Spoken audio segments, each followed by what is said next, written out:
President Abdel Fattah al-Sisi returned back home after participating in the Russia-Africa Summit, as well as the African Initiative to settle the Russia-Ukraine crisis.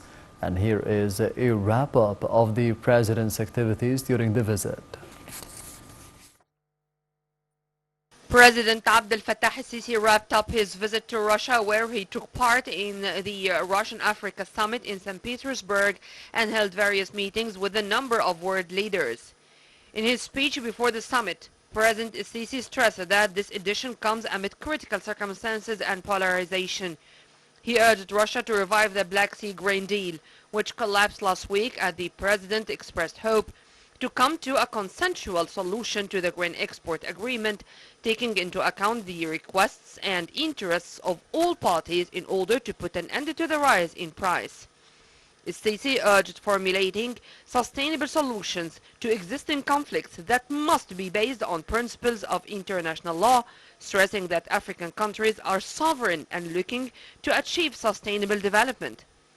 At the continental level, President Sisi referred to Egypt's role within its presidency of the Steering Committee of the Heads of State and Government of the African Union Development Agency, NEPAD, as well as the leadership of the Post-Conflict Reconstruction and Development File at the EU level to support efforts to reach peace and security.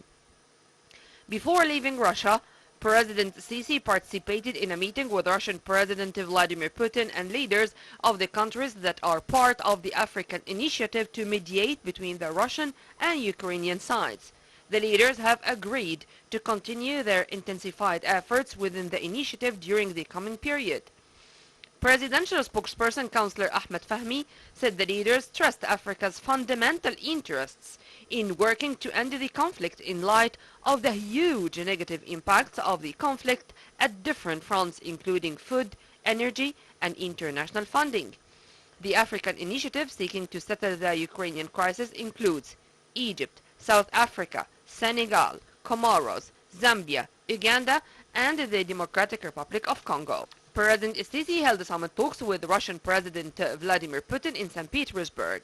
The talks focused on boosting the distinguished bilateral ties binding the two countries over the last 80 years. President Sisi appreciated Russian support in establishing a Dab'a nuclear plant. For his part, Putin praised the distinguished bilateral ties, adding that several joint mega projects are under construction. President Sisi participated in a business launch on Thursday with Russian President Putin and some African leaders.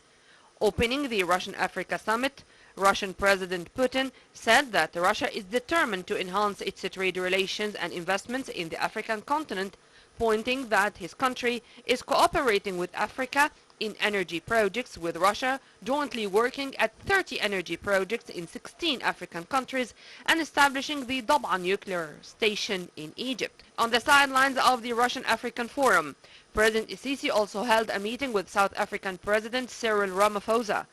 The president said he looks forward to activate different aspects of joint cooperation between Egypt and South Africa, including their trade exchange, joint investment opportunities, as well as coordination over Pan-African issues.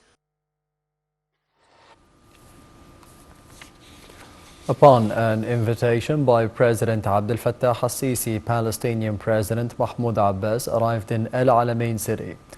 Abbas' visit will witness unity talks between the Palestinian factions, as he is also scheduled to hold talks with President al-Sisi.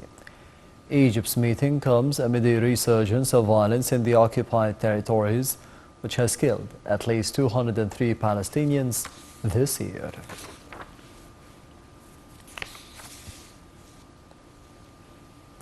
The Sudanese Foreign Ministry